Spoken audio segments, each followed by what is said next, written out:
Welcome to Principal Center Radio, helping you build capacity for instructional leadership. Here's your host, Director of the Principal Center, Dr. Justin Bader. Welcome, everyone, to Principal Center Radio. I'm your host, Justin Bader, and I'm honored to welcome to the program Muriel Summers. Muriel Summers is an award-winning principal who twice guided her school, A.B. Combs Elementary in Raleigh, North Carolina, to being named the top magnet school in America and the original leadership school featured in FranklinCovey's Leader in Me, which we're here to talk about today. She's been recognized as Teacher of the Year, Principal of the Year, with an honorary doctorate, the William and Ida Friday Award for Leadership Innovation, the Order of the Longleaf Pine given by the Governor of North Carolina, the University of North Carolina at Chapel Hill Award for Leadership in Education, and the Ralph Kimmel Award, North Carolina's highest honor for principals. She now serves as the Global Ambassador for Leader in Me and is the co-author with Stephen R. Covey, Sean Covey, and David Hatch of The Leader in Me, How Schools and Parents Around the World Are Inspiring Greatness, One Student at a Time, now in its third edition. And now, our feature presentation. Muriel, welcome to Principal Center Radio. Oh, Justin, thank you so much for having me. What an honor this is. Thank you. I'm excited to speak with you not only from a leadership perspective, but also from a parent perspective, because my own kids went through a Leader in Me elementary school. And I wonder if we could start by just talking about what that means. What does it mean for a school, particularly an elementary school, to be a Leader in Me school? Well, I'd like to start by sharing with you that this was, and I don't call it a program. It is not a program. It is philosophy. But it resulted in asking our key stakeholders. A.B. Combs was a failing school 25 years ago. It's flourishing now, but it wasn't always that way.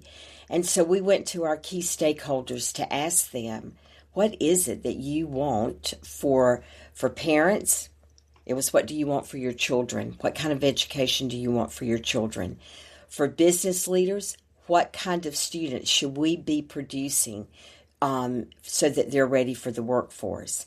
We went to university professors and we asked them, what do we need to be doing at an elementary level to prepare students to be productive students on a collegiate level? We asked teachers, what is it that you want from your students?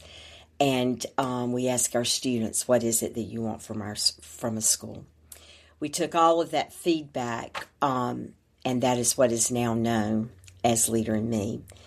So much of what I heard when Dr. Covey spoke in 1998 in Washington, D.C., when he talked about these habits, when he talked about the skill sets that outstanding leaders, and when he said that, it was referenced, everyone can be a leader. Leadership is not for just a few, it's for all.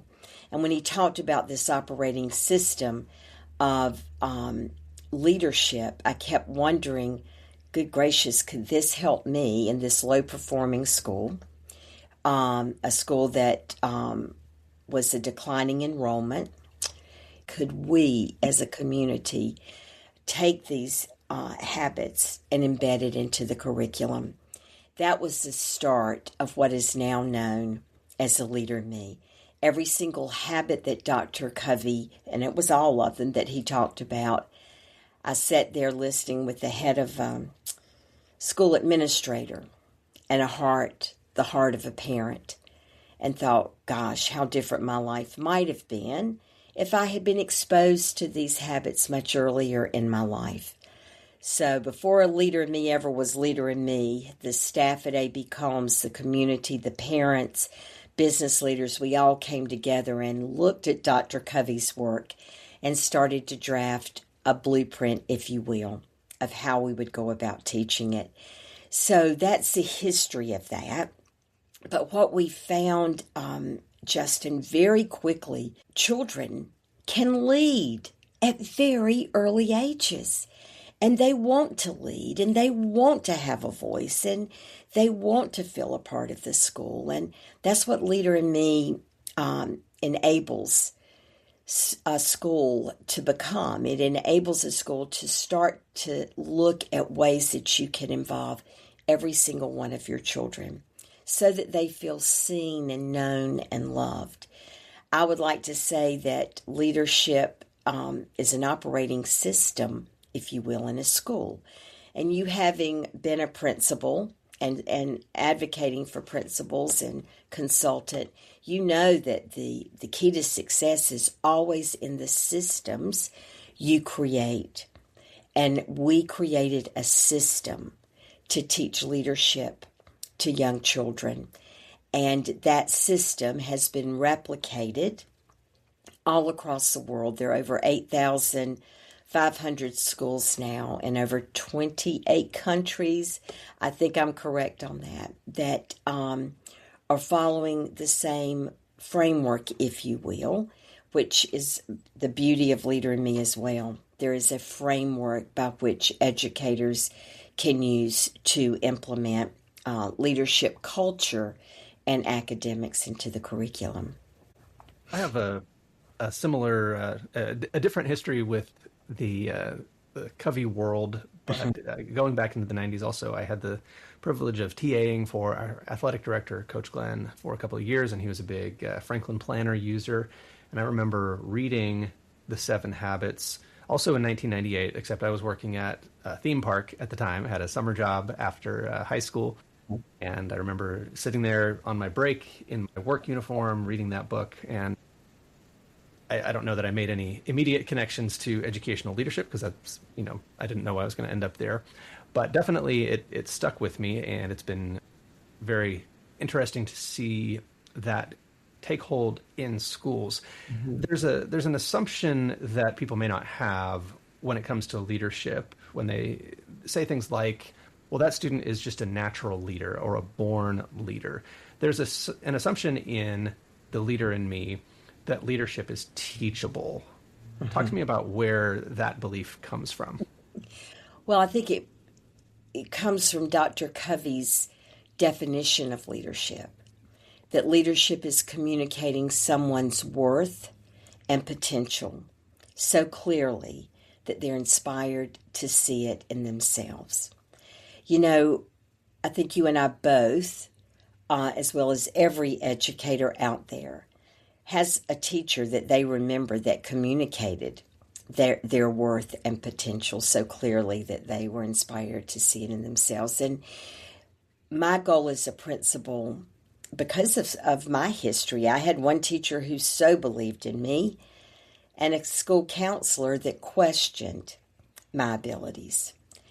And the teacher who believed in me left her heartprint on me and has guided my career for almost 50 years. She has since passed away, but she is still very much a part of who I am. And I think that is the essence of a great teacher, that they live on as long as you live on, and remember them in that way. A school counselor, however, didn't communicate my worth and potential. And that left an open wound, honestly, Justin, that has never healed. And I have spent most of my career, all of my career actually, making two women proud, my mother and Miss Rose, my favorite teacher. My father passed away when I was very young, or I would have included him, and I still want to make him proud regardless. But also proving my school counselor wrong. And I thought, if I can ever become a teacher, I will make sure that I make every child, regardless of their abilities, every child has genius. That's part of our core paradigms in the Leader in Me, that every child has genius. It may just present itself differently. For some, it's academics, and unfortunately, that's the one key measure, almost the only measure we use, unfortunately, to determine someone's ability. But we know, you being a principal and a father, that children have genius in other ways. So that, to me, is what this whole leadership, helping students realize you're more than a score on a piece of paper. You're so much more than that. And we're going to help discover your interest and your passions. And we're going to give you opportunities to grow in those areas that you enjoy most or that you're most passionate about, whether it's art or sports, science, kindness and compassion, service, learning. Every child has genius. And that's why Leader in Me schools flourish, because we look for other ways besides academics. Yes, that's our core business, but it's not all of what we do. So leadership very much has emphasis, as does math, reading, science, and social studies. It weighs the same. Yeah. The listeners, and especially anyone who follows me on social media, will know that I'm pretty skeptical across the board about anything that is not academic content, right? I'm a very, academic content focused person, and that's just part of my philosophy. But I think something that gets overlooked quite a bit in discussions of how to improve student learning is the angle of students themselves, what they believe, what effort they apply, how they see themselves, the effort they put forth, the hard work that learning takes. And I believe if we do want to have high academic achievement, we're not going to get there by only focusing on what adults do. There has to be a student component that that shows that we believe in our students, but gets them to actually do something, right? Education requires that the students actually play an active role in their learning. And I'm wondering what you see as that theory of action, that connection, because I think, probably the program would not be successful if schools were told, hey, this is important in addition to academics. Don't worry about academics, just, focus on this leadership stuff. If there was no connection there, that wouldn't work, right? People would not get on board. What do you see as that connection between developing students as leaders and the academic results that we're here for, that we're in the business of, and that we're accountable for? Absolutely. Well, part of our framework are the 3 pillars of leadership, culture, and academics. And academics, again, is our core business.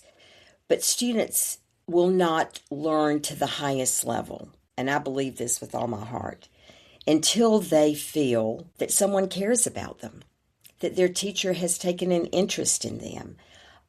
Confidence, a student's confidence, is one of the number one indicators of academic success. They go hand in hand.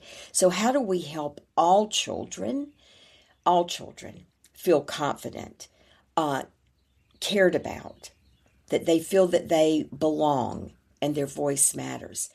I have data to support that when every child, again, putting a system into place, when every child has opportunities to participate in a school actively, their academic scores begin to rise because they feel that they have a place in school.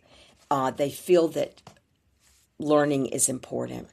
So many children, Justin, right now are coming to school with a lot of baggage. And we've got to deal with that baggage before we can ever help them grow and thrive academically. But what I see is that when both of these things join together, woven together, as I said, leadership, the culture, the academics, you are providing students with a very strong educational foundation that will serve them well for the rest of their lives. Let's talk a little bit about what that looks like in a Leader in Me school. And as you mentioned, there are many thousands of them now. Yours was the first. What does that look like? Well, we have evolved over the years, and it's quite interesting when students started to learn the 7 habits as early as 4 and 5 years old. Of course, their parents knew we were implementing this work. The students would go home and they would talk to their parents about needing to be more proactive, or I think perhaps you might want to sharpen the saw, Mom, because you're a little bit stressed out. So when the children started to go home and speak the same language that some of our families were being exposed to the same work at the same time in their companies, we really started to see something incredible happen there. It's just this feeling that you have the moment you walk in the door, because what you see are children leading. 68% of the work that goes on in any school, regardless of any level, can be done by the children who attend that school.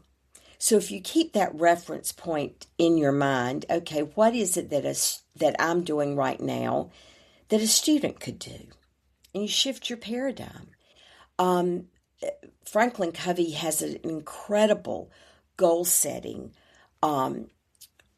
initiative, if you will, that teaches children at a very early age how to set goals, how to develop action steps to achieve those goals, how to monitor your goals along the way, and then have an accountability buddy, if you will, to help you achieve those. And that goes hand in hand with academics and also the personal goal that a student may have. Most students in Leader in Me schools have an academic goal based on where they're performing, but also with the understanding that my contribution, my individual contribution can guide what my classroom performance looks like, can guide what my grade level performance looks like, can guide what my school's performance looks like. And when children at a very young age can begin to see how important it is to set and have a process for achieving goals, everything for that child just becomes enhanced. Their academics become enhanced, and their personal goal, whether it's sports related or anything that a child is interested in personally that they can set a goal toward. They learn that process. So that's what you see. You hear children actively engaged. Engagement is very high in Leader in Me schools. Project-based learning is also very high in Leader in Me schools. So there's this feeling that you just have the moment you walk in. And it's a feeling of also love, that children are loved in these schools and are recognized for their efforts. High academic standards are just a given. But when you enhance them with these other things around it, it even takes it to a higher level. Yeah. Absolutely. Let's talk a little bit about what that looks like on the adult side, because certainly what we're talking about sounds great. It would be lovely if every school felt that way, but that doesn't happen just naturally or by accident. How do you get the adults there, and who do you consider when you're thinking about the adults in the building? Well, certainly the teachers are the first people that I think of. We all went into education for a reason. We wanted to make a difference. We wanted to influence someone's life like our life had been influenced. When we did research on the other book, Teacher Believed in Me, it was amazing. Everyone that we interviewed in over 12 different countries, it was always a teacher, the relationship that they had with their teacher. So our goal is to help teachers reconnect with their why, their purpose, their why. Also to remind them of the incredible influence that they have on the life of a child. So I would say they're the first ones that I think about when you say adults. Also, our parents have benefited tremendously in Leader in Me schools when the 7 Habits of Highly Effective Families was offered to them as a parent education kind of offering. So when you're building a culture, if you will, of everyone trying to do their best, to be their best, whether it's as a teacher or as a parent, you start to see this incredible culture begin to form. And that certainly was the case at A.B. Combs, continues to be to this day, as well as other Leader in Me schools around the world. It's everybody being educated in the same language, if you will, of the habits that I think is the thread that ties us all together. Yeah, language was something that I was going to bring up because that I think is one of the most striking things that you encounter when you're working with a Leader in Me school, when you're talking to a student or a staff member at a Leader in Me school, is you hear specific language that you don't hear elsewhere. What are we getting and what are we leaving behind when we adopt that language? Because I feel like that's probably very intentional. Oh, it is very intentional. We have language in all of our curriculum areas as well, do we not? When I think about what is the language of literacy, what is the language of mathematics, the language of science, there's the language of leadership. When children understand that, I lead myself, I'm responsible for the choices that I make, it changes everything. There's a lot of blaming going on in schools, pointing the fingers going on in schools. A child would say to me, well, my mama or my daddy forgot to pack my homework in my book bag. And I'm like, whoa, wait a minute now. Who was responsible for that? And so you start to use the language. Honestly, Justin, I don't know that I could lead a school without this. I don't even know that I certainly would not want to, but if someone told me you can't bring this into the school, I wouldn't go there because I don't even know how I would operate because I know the impact and I know the results that it has. I'm not here talking with you today to sell you in. No, I'm just here to talk about what I have seen that works. And if I may share the language, if you will, giving the children voice and how deeply rooted that becomes in a student who's been immersed in this work for a while. LinkedIn presence, still don't know how to navigate all of that. But the beauty that's come out of it is I've heard from students who are now in the workforce. And one student I heard from as recently as 2 weeks ago, who now leads city planning in one of the biggest cities in North Carolina. And I have not heard from this child since she left back in 2000. Okay? She's now leading the way in this big city here in North Carolina. And she reminded me of writing me a letter when she was in 4th grade, requesting a teacher she wanted to have in 5th grade. And she learned that, we said, be proactive, advocate for yourself, use your voice. We want to hear what you want. We want to hear what you say. And that's part of creating this culture of this common language. The bottom line, she wrote me the letter. I called her into my office, and she's reminding me of all of this. I thank her for writing the letter. I told her all the teachers at A.B. Combs were great, but if it was that important to her to have this particular teacher, and she could defend why it was important for her to have that teacher, then I certainly would consider it. She got the teacher that she requested, but it wasn't about her getting the teacher. That wasn't the end goal. It was about her realizing my voice matters and I can advocate for myself. And she said that one thing had served her well all through her schooling and now in the role that she plays. I don't think she remembered too much about what she learned and other things. But what she learned was to take what she learned and to apply it and have a voice, give a voice to it. Don't we want that for all of our children? For everyone to feel that their voice matters and that they matter and that they can make a difference?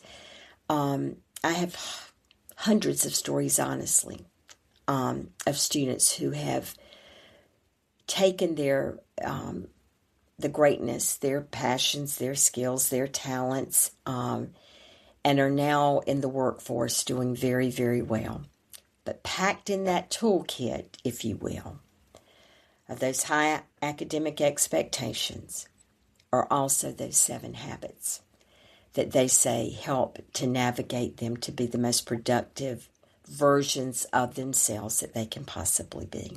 And it strikes me that maybe part of the secret here is that by explicitly teaching these 7 habits, by explicitly teaching and modeling the language of Leader in Me, we're kind of decoding for students, especially from lower income families, a lot of what more privileged students pick up naturally from their families, right? Like the idea that you should write a letter to advocate for something that you want. I mean, that's an idea that more privileged kids are getting at home, but we're making that accessible to everybody. We're explicitly teaching that. Is that right? You know, I would push back on that a little bit, if I may, because what I see, yes, children from privilege have opportunities that children from poverty do not. And we need to work on that. And that's what I think Leader in Me does. It helps to level a playing field, if you will, that regardless of socioeconomic status, that you can become more than what you think you can become. That's very important. But we have found that children on all ends of the spectrum, you know, very busy families, a lot of times one of the parents, if not both of them, are gone from the home a lot. And so we just want to make sure that regardless of a child's circumstance, that they feel that there is hope.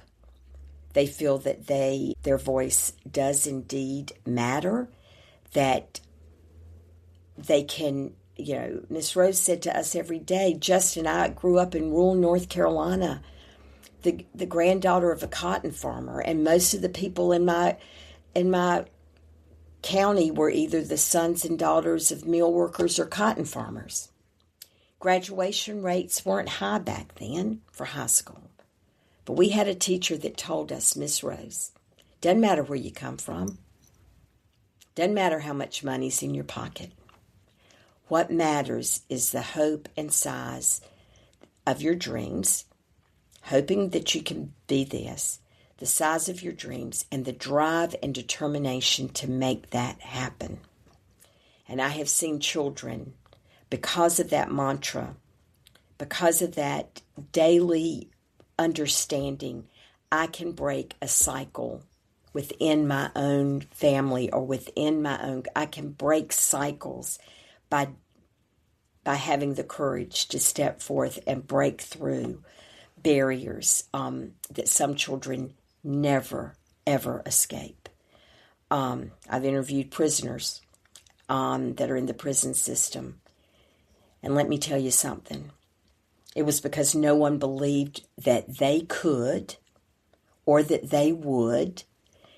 And because they had a father or because they had an uncle or a brother that had made poor choices, it was an assumption you're going to make them too. We have to stop that. And we have to create these cultures where children feel loved and hopeful and successful. Because when a child tastes success, they can never get that taste out of their mouth. And they're hungry for more. So it is our role as educators to give all children, and all means all, an opportunity to taste success. And once they do, everything else begins to grow and thrive in ways that it wouldn't had they not had that opportunity. We want to all be cheered for, don't we, Justin? We want somebody cheering for us. We want to hear that applause. We want to hear, great job. We want to hear, you can, you know, this isn't the quality work. I know you can do. Now go back and do it again. Some of us need that. We all need to be told that what we do matters and have our work validated. You can just see someone blossom right before your eyes when you do that. Now, one thing I wanted to point out about the book itself is that it is written not just for educators, but also for parents. Talk to us a little bit about the role of parents in Leader in Me schools and in the communication around these efforts the schools are making. Of course, we need to involve parents more. And we know in elementary school, we see parents often more than we do in middle school, than we do in high school. But now that the Leader in Me spans preschool all the way through college, but certainly with the arena in which I am in most often is the preschool through high school, parents are more involved. And a lot of it is because we make them feel that they belong and that they should be there. As school administrators, it's our job to find ways to involve our parents more. And you have to become very creative. COVID helped us realize that we don't have to have parents in a building for them to be involved. We can do Zoom parent engagement nights. In fact, the highest parent involvement we had in my tenure at A.B. Combs was during COVID, because we redefined the system for how we educate and involve our parents. For many parents, school does not have a happy memory for them. So we have to address that. And so finding very creative and innovative ways to bring your parents in just increases the wonderfulness, if you will, of a school. Parents need to feel welcomed and that they matter, and that we all have a contribution we can give. So it's our job as educators to find creative ways to bring parents in, but to also help them feel comfortable in serving. Never underestimate, as educators, the power of having high expectations for your students. Never underestimate that every child should have a role or responsibility, class leadership role, every child in the classroom, so they feel that they belong. And never underestimate the power of relationships in creating cultures where children are willing to take risk, that their confidence has an opportunity to grow and flourish. And so the role that we play as educators to help shape our future lies in the hands and the hearts of what we do on a daily basis with our students. Absolutely. I think we need to hear that message of high expectations again, because I think we maybe took our foot off the gas on that, maybe in response to the pandemic. I think there was a need to think differently for a while, but I'm just really seeing the need to re-emphasize high expectations and believing in our students and believing that they can do great things. And not to, I just have to say this. We've got a generation of children that feel very entitled, and it's about working hard, and it is about drive and determination. I'm with you 1,000%. We raise those expectations high and watch children work hard to meet those expectations when they're in a culture of that kind of level of support. We all worked the hardest for teachers we liked. Did we not? I did. If I didn't like that teacher, if I didn't feel a connection with the teacher, I didn't give my best. I think we all should strive to be every child's favorite teacher. And if we do, watch what's going to happen for sure. Very well said. So the book is The Leader in Me: How Schools and Parents Around the World Are Inspiring Greatness One Student at a Time.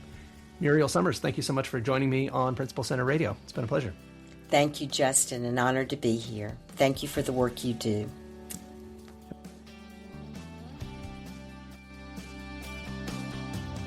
Thanks for listening to Principal Center Radio. For more great episodes, subscribe on our website at principalcenter.com/radio.